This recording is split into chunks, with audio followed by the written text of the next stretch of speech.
suis tout à fait intéressé par les questions que vous pourriez avoir à poser. Donc, je vais vous raconter des choses sur le calcul des impôts.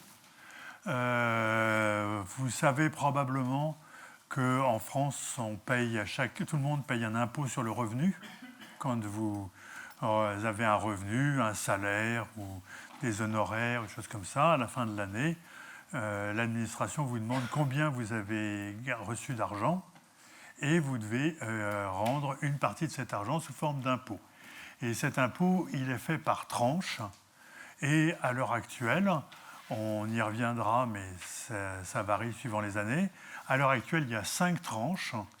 La tranche à 0%, c'est-à-dire les gens qui ne sont pas imposables, ça constitue, si je me rappelle bien, à peu près la moitié des foyers en France. La tranche à 11%, la tranche à 30%, la tranche à 41% et la tranche à 45%. Et alors les tranches, il faut dire ce qu'elles sont. Et voilà, puisqu'il y a 5 tranches, il y a 4 limites. Il y a 10 225, en dessous de 10 225, on est à 0%. Entre 10 225 et 26 070, on est à 11%. La tranche suivante de 26 070 à 74 545, on est à 30%. Entre 74 545 et 160 336, on est à 41%. Et au-delà, on est à 45%, parce que 4 points sur la droite, ça détermine 5 intervalles. Alors, en particulier, si vous reprenez ce que je viens de dire ici, vous voyez que quand on a un revenu de 26 070 €, eh ben, on passe de la tranche à 11% à la tranche à 30%. Et donc, imaginez que vous gagnez 26 000 € et comme vous avez bien travaillé, votre patron vient vous voir et il vous propose une augmentation annuelle de 1 000 €. Une augmentation de 1 000 € sur l'année, ce qui fera passer votre revenu de 26 000 à 27 000. Alors voilà, je vous pose la question, dans ce cas-là, est-ce qu'il faut accepter l'augmentation ou est-ce qu'il faut refuser l'augmentation? Donc voilà, qui est-ce qui pense qu'il faut refuser l'augmentation? 1, 2, 3, 4, 5, 6, 7, 8, 9, 10, 11, 12, 13, 14, 15. Donc il y a à peu près 25 personnes sur 45 qui pensent qu'il faut refuser. Qui est-ce qui pense qu'il faut accepter? Oui. 3, 4, 5, 6, 7, 8. Donc, en majorité, vous pensez que dans un cas pareil, il faut refuser une augmentation. C'est ce que j'observe. Hier, on a discuté de ça avec un groupe d'enseignants et il y en avait 90% qui pensaient qu'il fallait refuser. Et en général, quand on a une population plus hétérogène, on est plutôt de l'ordre de 99%. Alors, je ne sais pas si vous avez vraiment compris ce que ça veut dire que le calcul d'imposition par tranche. Et en fait, ça va être le sujet de cet exposé, de vous expliquer ça. Alors, si vous allez sur les sites officiels des impôts, eh ben, ils vous expliquent comment on doit calculer les impôts. Et ils vous donnent la formule. Ils ne vous disent pas c'est par tranche comme ça, ils vous donnent une formule explicite qui vous permet de calculer les impôts. Alors, la formule exacte que vous trouverez sur le site, c'est celle-là. De 0 à 10 225, l'impôt c'est 0. Ça, c'est normal, c'est la tranche à 0%. Et puis quand on dépasse 10 225, la formule, c'est le revenu multiplié par 0,11. Alors j'ai mis la notation anglaise parce que j'utilisais du Excel, donc il vaut mieux mettre des points que des virgules. 0,11, tout le monde voit pourquoi on a 0,11. C'est que c'est la tranche à 11%. Donc R fois 0,11 moins 1124,75. Et puis de 26 000 à 74 000, c'est R fois 0,30, parce que maintenant elle a la tranche à 30%, moins 6 078. Alors qu'est-ce que ça donne pour 26 000 et 27 000 euros, les deux chiffres qu'on avait? Ben, vous voyez, si vous prenez votre calculatrice, vous verrez que 26 000 multiplié par 0,11, ça fait 2800 et quelques, 2900, moins 1124, ça fait 1735,25 euros. Donc ça, c'est les impôts que vous devez payer d'après la formule pour 26 000. Et pour 27 000, eh ben, c'est 2700 fois 0,30. Donc là, ce chiffre-là, il est considérablement augmenté par celui-là, mais moins 6078, qui est beaucoup plus important que ça. Ce que vous trouvez, c'est 2021 euros. C'est-à-dire que ce n'est pas très loin de 1735. Quand vous passez de 26 000 à 27 000, votre impôt, il augmente exactement de 286 euros. Si votre patron vous avait augmenté de 1 000 euros, votre revenu a augmenté de 1 000 euros, votre impôt a augmenté de 286 euros, vous avez gagné 713,30 euros, et donc vous êtes gagnant. Si on vous propose une augmentation, et si votre problème c'est que vous allez changer de tranche, eh ben, on va le voir en détail, mais je peux vous dire de manière certaine, vous avez toujours intérêt à accepter une augmentation si la seule chose qui vous concerne, c'est l'augmentation d'impôts qui va en résulter. L'augmentation d'impôts, oui.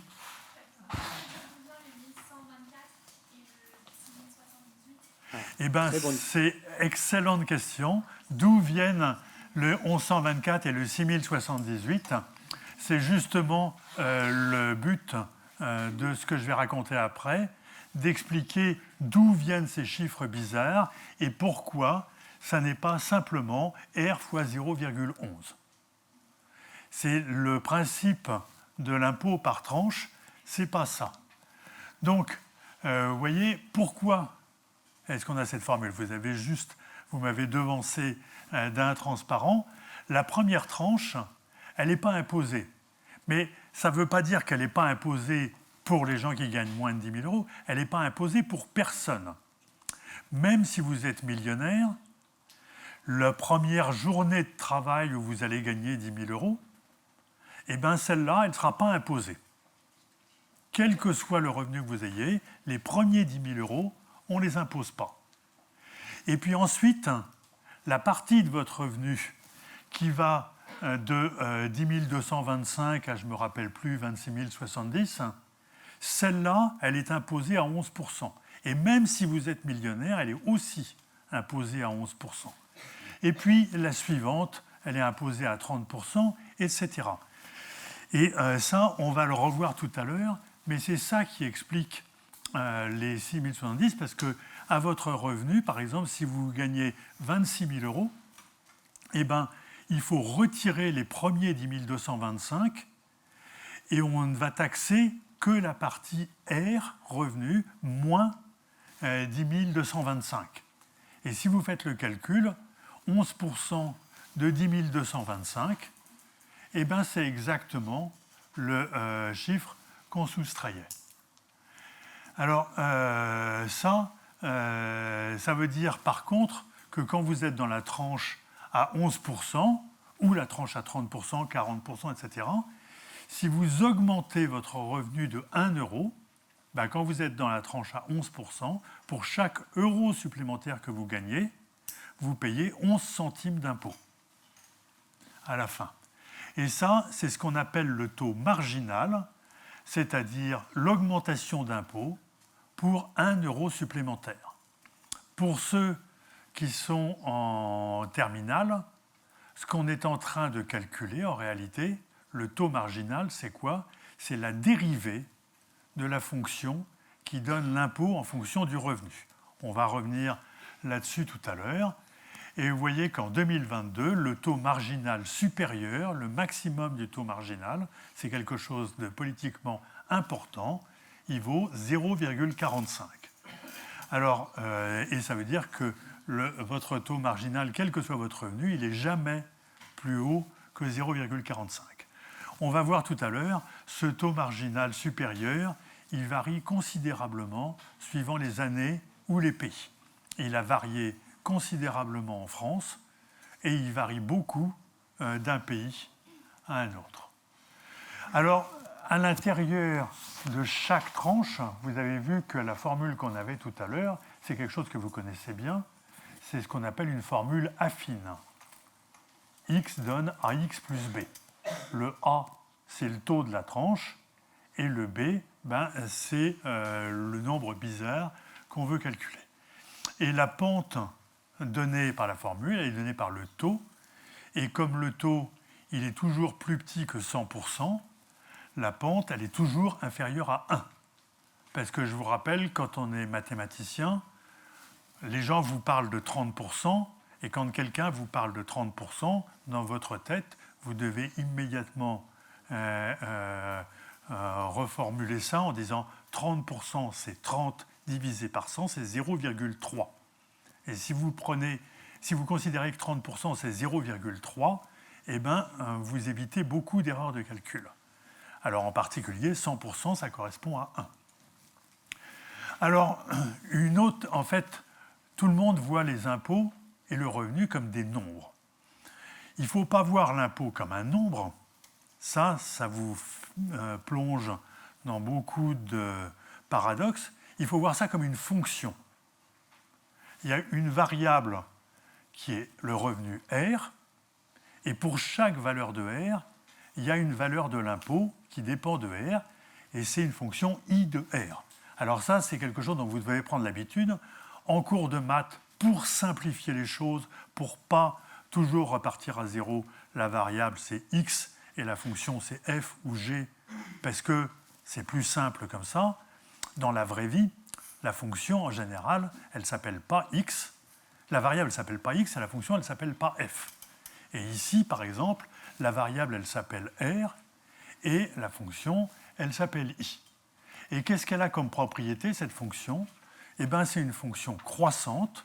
Plus vous gagnez, plus vous payez d'impôts. C'est une fonction continue, c'est-à-dire que si on augmente un peu, eh bien, les impôts, ils augmentent un peu, mais ils ne font pas des sauts. Et elle est dérivable, sauf en un nombre fini de points, c'est-à-dire qu'elle a partout une pente, sauf sur un nombre fini de points qu'on va voir, qui sont les limites des tranches. Et la dérivée, elle est partout inférieure à 1. Donc c'est ce qu'on appelle une fonction affine par morceaux. Les morceaux, c'est les tranches, et sur chaque tranche, c'est une droite. Alors, regardez comment ça se passe. On va faire un petit peu le dessin de cette fonction. Donc ici, vous avez I, et ici, vous appelez R. Ça n'a pas de sens de parler d'un revenu négatif. On ne voit pas très bien comment quelqu'un pourrait gagner moins 15 €. Donc la fonction, elle est définie uniquement à partir de 0, mais à partir de 0, elle est bien définie. Et sur la première partie du revenu, cette fonction, elle vaut 0. Donc, on démarre, et cette fonction, elle fait ça, jusqu'au moment où on arrive à 10 225. C'est une fonction parfaitement bien définie. Elle est affine, elle est même linéaire, elle vaut 0, sa pente est 0.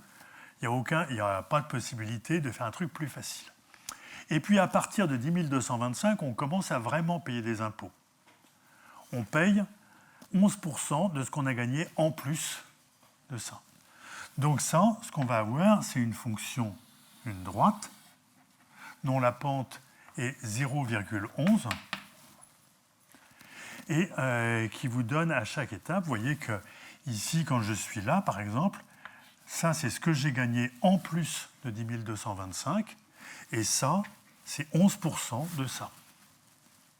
Et vous voyez qu'ici, il n'y a pas de pente, parce qu'il y a une pente à gauche et une pente à droite, il y a un angle.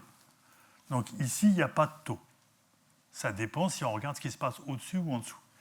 Et puis quand on arrive ici à 26 070, alors donc c'était... Et bien là, on change de tranche, ça devient nettement plus pentu, et on part à 0,3. En fait, c'est plus aplati que ça. Là, je l'ai fait pratiquement à 45 degrés, donc ça devrait être une pente de 1, mais je n'arrive pas à faire une bonne pente pour que ça soit lisible. On continue. Et vous voyez que ici, ça doit être continu, parce que quand on arrive là, c'est simplement les euros qu'on gagne en plus de ça qui sont taxés à 30%. Mais si vous rajoutez juste 1 euro ici, eh bien vous allez rajouter 30 centimes à votre impôt. Et je pense que ceux qui m'ont dit qu'il fallait refuser l'augmentation, ce qu'ils voyaient, c'était plutôt quelque chose comme ça. On démarre à 0, et puis là, quand on arrive ici, eh bien, on part à 11%. Et puis, quand on arrive ici, on part à 30%. Et ce que vous pensiez, c'était que quand on arrive ici, d'un seul coup, on saute là, et puis on ressaute là. Et si c'était ça, alors ça voudrait dire qu'on aurait une perte énorme quand on passera à la tranche suivante. Mais ça, ce n'est pas politiquement supportable. Les gens refuseraient absolument que ça marche comme ça. On ne peut pas se payer le luxe d'avoir une fonction d'impôt qui soit discontinue. Si les gens vous disent « mon revenu a augmenté de 5 euros et mes impôts ont augmenté de 5 000 euros », personne n'admet ça et on fera très bien les calculs. Donc cette fonction, elle ne fait pas de saut, c'est ce qu'on appelle une fonction continue, et elle augmente toujours. Mais en réalité, donc faites attention, il ne faut pas confondre le taux d'imposition moyen, c'est-à-dire mes impôts, c'est par exemple 5% de mon revenu, c'est I divisé par R, et le taux d'imposition marginal, qui est la dérivée, qui est pour 1 euro supplémentaire, je paye ça. Le taux d'imposition moyen, où est-ce qu'on le voit? Eh bien, si vous prenez un point sur la courbe, par exemple, on se place ici, et bien là, vous avez un taux marginal de 0,3, c'est-à-dire que pour 1 euro en plus, vous payez 30 centimes en plus. Et puis, vous pouvez aussi tracer cette droite et regarder la pente de cette droite. La pente de cette droite, c'est l'impôt divisé par le revenu. Et vous voyez bien que la pente de cette droite, elle est beaucoup plus faible que la pente de cette droite-là. Comme la courbe des impôts se redresse progressivement, à chaque fois, cette droite ici, elle va arriver par-dessus et sa pente sera plus faible que celle-là. Le taux moyen, il est toujours plus faible que le taux marginal. Essayez de demander à quelqu'un s'il accepte de vous montrer sa feuille d'impôt. Les deux sont marqués et vous verrez que, par exemple, on a un taux marginal de 30% et un taux moyen de 14%. Ce n'est pas du tout les mêmes. Donc, le taux moyen est toujours nettement inférieur au taux marginal. Et d'ailleurs, ça sera un bon exercice de calculer le taux moyen en fonction du revenu. Ça se fait très bien. Puisque vous avez la fonction I de R, eh bien vous faites I de R divisé par R et vous pouvez tracer le taux moyen. C'est un bon exercice d'une fonction qui va être aussi continue et qui va être homographique par morceau. Si je peux me permettre, si le revenu est très faible, la phrase sur le taux moyen est toujours nettement inférieure au taux marginal. Absolument, absolument. Il y a un authentique mathématicien dans la salle qui m'a immédiatement fait remarquer que quand le taux marginal était égal à 0, le taux moyen était aussi égal à 0, et que dans ce cas-là, effectivement, pour les gens qui sont très pauvres et qui ne sont pas imposables, là, on a égalité. Donc, effectivement, il faudra que je revoie ça. En réalité, ce qui vous intéresse, ce n'est pas tellement combien vous allez y payer d'impôts. Ce qui vous intéresse plus, c'est combien il va vous rester une fois que vous aurez payé les impôts. C'est ce qu'on appelle le revenu disponible après impôt, que donc je vais appeler D, et D, c'est R moins I. Ou plutôt, D de R, c'est R moins I de R. C'est aussi une fonction du revenu. Et cette fonction, elle est aussi affine par morceaux. Et ce qui est important, c'est que c'est la différence de la fonction R, qui est simplement la fonction qui a R associé R, qui est évidemment continue, et de la fonction I de R, qui est aussi continue. C'est la différence de deux fonctions continues. C'est un théorème classique que la différence de deux fonctions continues est continue. Donc, cette fonction revenu disponible, elle est continue et elle est strictement croissante. Donc, ça, c'est une autre manière de dire que si on vous propose une augmentation, vous devez toujours l'accepter, parce que quel que soit le niveau où vous soyez, si on vous augmente, eh ben, il restera après impôt une partie de cette augmentation. Ce n'est pas possible qu'on ait un décrochement. Quand le revenu augmente, le revenu disponible augmente aussi dans tous les cas.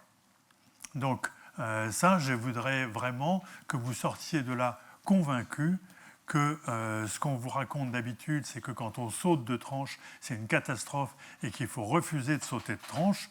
Non, il faut au contraire vivement espérer sauter de tranche. Je vous garantis que les gens qui se trouvent dans la tranche à 45% sont plus contents de leurs revenus que les gens qui se retrouvent dans la tranche à 0%. Les gens qui ne payent pas d'impôts, en général, ne sont pas très contents de ne pas payer d'impôts. Alors, voilà, ce qu'on pourrait se demander, c'est comment ça change suivant les années. Alors là, j'ai pris des feuilles d'impôt, et la feuille d'impôt du haut, celle qui est en trait continu, si j'ai bonne mémoire, elle date de 1986. Celle-là, elle date de 1996. Et celle-là, elle date de 2010. J'ai fait cette courbe il y a plusieurs années. Et ça, c'est la façon dont l'impôt a changé, la fonction d'imposition a changé. Si vous voulez vraiment comprendre ce qui se passe, il ne faut pas prendre une valeur particulière, il faut comparer les fonctions impôts. Alors, faites attention à un tout petit détail. En 1986, l'impôt, il se payait en quoi? En francs. D'accord? Donc là, je suis en train de comparer un impôt en francs sur un revenu en francs et un impôt en euros sur un revenu en euros. Et donc, vous pourriez légitimement me demander, ce 100 000 qui est là, c'est quoi? D'accord? Alors, ce que j'ai fait, c'est que j'ai pris le convertisseur de l'INSEE et j'ai converti des francs de 86 et des francs de 96 qui n'ont pas du tout la même valeur en euros. Et en fait, plus exactement, j'ai par exemple ici pour 100 000, j'ai converti 100 000 en francs de 1996, j'ai calculé avec la formule de 1996 et ensuite j'ai reconverti en euros. Donc ça demande un petit calcul qui est quand même pas évident. Et donc voilà la formule pour la fonction des impôts sur ces trois dates. Et voilà la formule pour le revenu disponible sur ces trois dates. Alors, ce que vous voyez, c'est qu'en fait, il n'y a pas beaucoup de différence entre 86 et 2010. Et ça, c'est des courbes de ce type-là. Vous en voyez régulièrement dans les journaux. Et en général, ce que vous voyez dans les journaux, ça s'arrête à peu près là. 100 000 euros par an, ça fait 8 000 euros par mois. D'accord? Mais en fait, la fonction, elle n'est pas définie sur l'intervalle 0-100 000. Elle est définie sur l'intervalle 0 plus l'infini. Et en fait, il y a des gens qui vont très loin, au-delà de 100 000. Et donc, en fait, ça peut être intéressant de regarder ce qui se passe au-delà de 100 000. Alors, voilà ce qui se passe au-delà de 1 million. Enfin, jusqu'à 1 million. Alors, vous voyez, le dessin précédent, il était là. D'accord? Des gens qui sont à 1 million, il y en a. Je ne sais pas si vous avez écouté les informations ce matin. Vous n'avez pas entendu parler de Patrick Pouyanné? Il y avait une discussion sur le revenu de Patrick Pouyanné, qui est le président de Total, qui a augmenté de 50% l'an dernier et qui a dépassé les 5 millions. Donc vous entendez effectivement parler aux infos de gens qui sont très loin au-delà de ça. Là, j'ai pris un intervalle relativement modeste. Et là, vous voyez que quand même, il y a une légère différence dans les impôts et que si vous prenez le revenu disponible, ici, il n'y avait pas énormément de changements, mais par contre, ici, il y en a un peu plus, c'est-à-dire qu'en 86, quelqu'un qui avait un revenu de 1 million après impôt, il lui restait à peu près 380 000. Et en 2010, pour 1 million d'impôts, il lui restait 620 000. Donc ça fait quand même à peu près 250 000 euros de différence. Donc oui, il y a des changements, il y a eu des changements forts, et quand vous entendrez des gens vous expliquer que les impôts n'arrêtent pas d'augmenter, eh bien, vous vous rappellerez peut-être de ce dessin. Et il y a des impôts qui augmentent, mais ce n'est pas tous les impôts qui augmentent. Il y a des impôts qui ont fortement diminué. Le rapport de l'impôt sur le revenu a très fortement baissé ces dernières années. Alors en fait, on pourrait se demander quelle est la bonne formule pour les impôts, quel est le bon taux maximal, quand est-ce que, dans quel pays on a des taux maximaux très élevés, et historiquement, quel a été le plus haut taux maximal. Alors à votre avis, là, actuellement en France, donc c'est 45%, à votre avis, est-ce que c'est trop ou est-ce que c'est pas assez? Qui est-ce qui pense que 45% c'est trop? Qui est-ce qui pense que c'est pas assez? Qui est-ce qui pense que c'est le bon taux? Qui est-ce qui n'a aucune idée? Donc, la première chose que je voudrais dire, c'est qu'il n'y a pas de bon taux. Ça dépend du pays, ça dépend de la situation politique, ça dépend de ce que les gens pensent. Par exemple, en France, ça c'est 1983. Ça, c'est la formule de calcul des impôts. Et le taux marginal, il est ici. Alors, ce n'est pas très lisible. Mais ce que vous pouvez remarquer, c'est d'abord qu'aujourd'hui, il y a 5 tranches d'impôt sur le revenu. En 1983, il y en avait 13. Parce qu'en fait, c'est très systématique, ça va tous les 5%. Il y a comme aujourd'hui, il y a 0, mais ensuite il y a 5%, 10, 15, 20, 25, 30, 35, 40, 45, et ça va jusqu'à 65%. C'est pour ça que l'impôt, il était nettement plus élevé à l'époque dans le graphe que je vous ai montré. Et j'ai une question bête, mais le fois n, là, ah oui, n, c'est le nombre de parts, c'est ça? N, c'est le nombre, ça, je n'ai pas voulu en parler. En France, les impôts ne sont pas calculés par individu, ils sont calculés par famille, et tout le monde trouve ça normal. Il y a d'autres pays où les impôts sont calculés par individu et pas par famille, et tout le monde trouverait aberrant de calculer les impôts par famille. Ça lié à un système qu'on appelle le quotient familial, qui fait qu'on divise par le nombre de personnes. En gros, il y a un truc assez compliqué.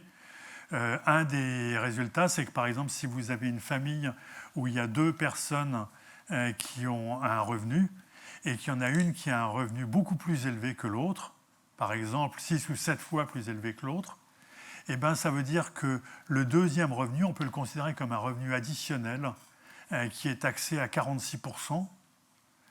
Et que donc, en fait, on se dit, c'est pas très utile que la deuxième personne du couple continue à travailler. Et c'est une machine pour taxer considérablement les gens qui ont les plus petits revenus. Et d'une certaine manière, on peut considérer que ça dissuade un certain nombre de gens d'avoir un emploi.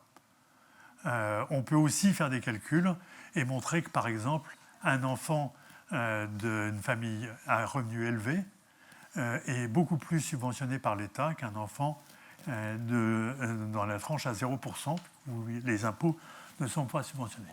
Et je m'arrêterai là pour dire que, voilà, historiquement, les taux marginaux supérieurs de l'impôt sur le revenu, ces 4 courbes avec les États-Unis, l'Angleterre, l'Allemagne et la France. Vous voyez qu'en Angleterre, entre 1940 et 1978, le taux maximum de l'impôt sur le revenu a toujours été supérieur à 90%. Donc un taux marginal supérieur à 90%, ça existe, ça s'est fait. Ça s'est fait aussi aux États-Unis entre les années 40 et les années 70. Et en fait, les années de plus forte croissance de l'économie américaine se sont faites avec un taux marginal à 90%. En réalité, il n'y a aucune relation connue entre le taux supérieur de l'impôt sur le revenu et la croissance économique ou la vigueur de la croissance, etc. Donc ça, c'est juste pour vous rappeler. Alors là, en Allemagne, par exemple, c'est en jaune. L'impôt a été, le taux a été à 90% entre 45 et 50. Et la raison, c'est pas qu'on voulait punir les Allemands, c'est que comme c'était les Américains et les Anglais qui occupaient l'Allemagne, ils se sont dit que c'était bien d'appliquer à l'Allemagne un système qu'ils avaient trouvé bon sur leur propre pays. Et donc, ils ont proposé à l'Allemagne d'avoir le même taux qu'eux. Et dès que les Allemands ont retrouvé la maîtrise, ils sont redescendus à 55%. Sur ce, je pense que c'est l'heure d'arrêter. Bon, merci beaucoup. On peut applaudir Pierre.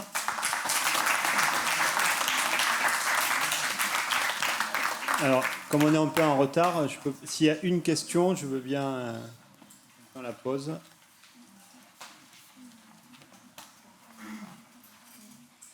J'ai pas très bien compris, c'était quoi le taux marginal? Le taux marginal, c'est le taux de la tranche.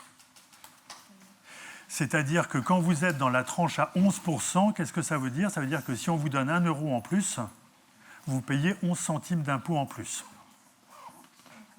Quand vous faites un petit accroissement du revenu, de combien va monter votre impôt?